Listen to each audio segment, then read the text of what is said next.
دنيا ديني ناف كنت ربي كو بولا نسمتو كان يادو دبديكو يافتو كركو بلوك يا كرايون نقافتو أوانا جدون كبو ربي سنا جالتو إلهين كوتي كوفي جلسنا قايتو ربي سنا مررفتو آمين جدا دكيسني رحمة ما كيسناني نمل كسي دنيا ديني له الحمد والشكر ومسنا فبايتو.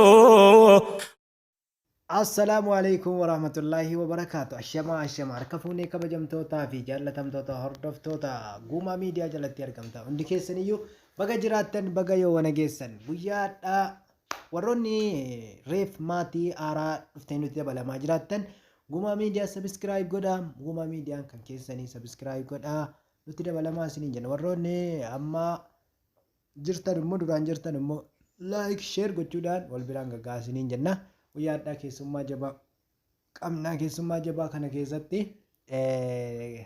nin dhufaa guumaa miidiyaa dhufeen ilaala kan jedhudha. Nuti dhaammatanii jiranii nuti illee baga nagaan dhuftan jechuudhaan kunoo makiinaa kaafannee jirraa dhannee fiduu dhaqaa jirraa jechuudha. Maarree egaa karaan kun egaa fagoodha illee isaan jiranu meenuu ilaalaa kamiifuu eenyuun akka ta'e.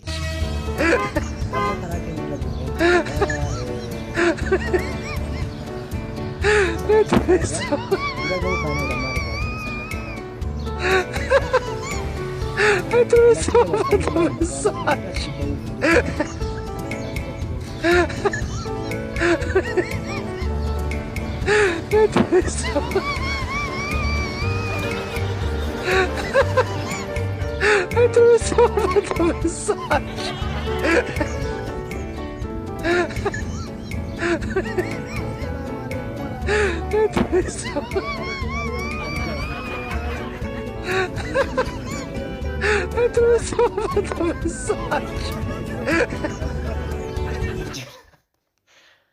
Assalamualaikum warahmatullahi wabarakatuh. Ashama harka fuudhe kabajamtoota jaalatamtoota hordoftoota guumaa miidiyaa nagaan koo kan jaalalaaf kabajaa iddoo jirtan maratti sinaa ga'u akkam jirtu nagaa keessanii an obboleettiin keessan nagaa koodha isinilleen akka nagaa taatan abdiin qabaa ammallee bakkuma jirtanitti nagaaniif raammanni rabbii isin waliin haa jiraatu isiniin jedha. Egaa har'a mana obboleessa keenyaa kabajamaaf jaalatamaa guumaa miidiyaatti argama. Obboleessa keenyaa guumaa miidiyaa baga gammadde jechuun hin dhufe. Egaa akkuma beekamu obboleessi keenyaa guumaa miidiyaanii chaanaliin isaa inni jalqabaa amma sharooroo namni hin beekne jiru. Chaanaliin isaa inni sun jala gubatee ture. Amma garuu chaanalii lammaffaa kana hundi keessanuu bira dhaabbattanii jajjabeessitanii sabskraayibii simmoo guuttanii fi haamilee itti hortanii abshirii si waliin jirraa jettanii jajjabeessitanii sabskraayibii 1,000 sa'aatii 4,000 guuttanii fi yeroo gabaabduu keessatti immoo iddoo kanaan geessan dhugaa dubbachuudhaaf uummata akkanarraa dhalachuun baay'ee nama boonsa. Galatatu isiniin mala galatoomaa ulfaadhaan isiniin jechuu barbaada. Akkasumallee obboleessa keenyaa maashar baga gammaddee bagaallee rabbiin si gammachiisee sin jedha. Egaa maashar akkuma beektanii ijoollee keenya hundumayyuu osoo xiqqaadhaa guddaadhaa osoo hin jenne amantaadhaan osoo hin qoonne gandaan osoo hin qoonne ijoollota hundumayyuu bira deemee nama jajjabeessu keessaa maashar isa tokkodha. Kanaaf immoo baga gammaddee ammalleen immoo inni kun ka'umsa malee sichi immoo waa danuutu si eeggataa jabaadhu siin jedha. Gammachuun keenya kan keemmoo gammachuu keenya hundumaati. Baga gammaddee siin jechuun barbaada. Akkasumallee isinis warri gargaartanii iddoo kana geessitan inni kophaa isaatti as hin geenne isintu iddoo kanaan ga'e waan ta'eef baga gammaddanii irra deebiidhaan koongiraajulaashinii isiniin jedha isin hunduma keessaniinuu.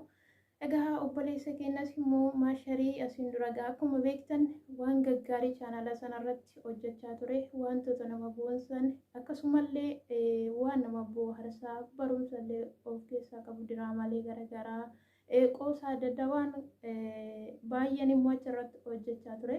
Ammas immoo waan gaarii waan dhaloota booddee kennan dhufuuf barumsa ta'uu danda'u. waan namni irraa barumsa argachuu danda'u ammallee immoo qabatee akka nu dhufullee abdiin qaba. Egaa isinis immoo warri hadda gargaartanii iddoo kana geessitanii jettan boris immoo si'achillee ganaa waa danuutu eeggata waan ta'eef akka gargaartanillee iddoo kanaan har'a geessitan boris immoo iddoo guddaa ga'ellee akka arginullee shakkii hin qabu. Egaa wal gargaaruun immoo akkanumatti aadaa nuuf haa ta'u wal bira dhaabbadhaa wal gargaaraa. Obboloota kenneen kan booda kanas chaanaalii bannataa jiran bira dhaabbadhaa gargaaraan isiniin jedha. Yoo nuti wal gargaarre yoo nuti wal jabeessinee wal bira dhaabbannee jenne iddoo kamiyyuu kan ga'uu dandeenyu waan ta'eef tokkummaadhaan kaanee tokkummaa keenya haa cimsinu walaa gargaarru wal bira haa dhaabbannu isiniin jedha. Egaa warroonni haaraa gara chaanaalii Guuma Miidiyaatti dhuftan chaanaaliin kun chaanaala keessani maatii isaatti dabalaman isiniin jedha. Warri duraan maatii taatanii jirtan like share gochuudhaan jajjabeessaa yaada keessan illee koomentii jalatti barreessaa fi yaadni keessan koomentiin isin barreessitan isaaf immoo haamilee guddaa ta'a waan ta'eef ni jajjabeessa nama kamiinuu waan ta'eef viidiyoo nama tokko jalatti isa qofa yoo osoo hin taane viidiyoo sana dhaggeeffadhaati yaada viidiyoo sana dhaggeeffadhaati.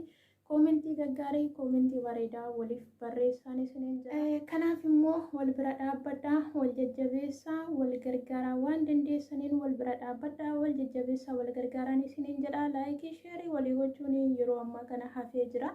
Kanaaf immoo kafaltii tokkollee isin hin gaafatu warroonni gugurdattanis xiqqoo ol gugurdattee ijoolleen keenya viyuun isaanii 1,000 akkas ol caallaan sheerii namaan godhanii inni kunin waan jirudha. Kanaaf immoo isinis immoo iddoo kaleessa kaatan sana yaadadhaatii obboleeyyan keessan bira dhaabbadhaa gargaaran isiniin jedha. Gaarii ta'uun immoo ofumaa fi namni hundumtuuyyuu waan facaase haammata waan ta'eef wal jajjabeessaa wal bira dhaabbadhaan isiniin jedha. Inni biraa ammootu ijoolleen hedduun isaanii yuutuubii banatanii kan dudduubatti deebi'an hedduu isaaniitu jira. Kanaaf immoo hojii kamuunuyyuu waan kamuunuyyuu yoo hojjette jette yeroo tokkoon immoo milkaa'uun hin danda'amu waan ta'eef keessattuyyuu yuutuubiin obsa barbaachisaa nama obsa qabuutu immoo yuutuubii hojjeta waan ta'eef hojii kamuunuyyuu itti dadhabdee itti lafaatee kaateen immoo bu'aa isaa argatta malee akkanumaan taa'amee wanti tokko wanti dhufu hin jiru jechuudha. Kanaaf immoo wanta hojjetan kamuunuyyuu karoora qabaadhaa yoo karoora qabaattan yoo obsa qabaattan yoo kaayyoo qabaattan jettanii daandiin milkaa'inaa guyyaa tokkoon osoo hin taane bu'aa wayii hedduu keessa dabarteeti immoo milkaa'uu dandeessan isiniin jedha. Egaa waan dhaggeeffattaniif guddaa galatoomaan isiniin jedha. Hamma viidiyoo biraatiin walitti deebinutti nagaadhaan naa tura. Yoo akka carraa sagalee koo keessatti isin mufachiisee jiraadha sumaan dhiifaman isin gaafadha.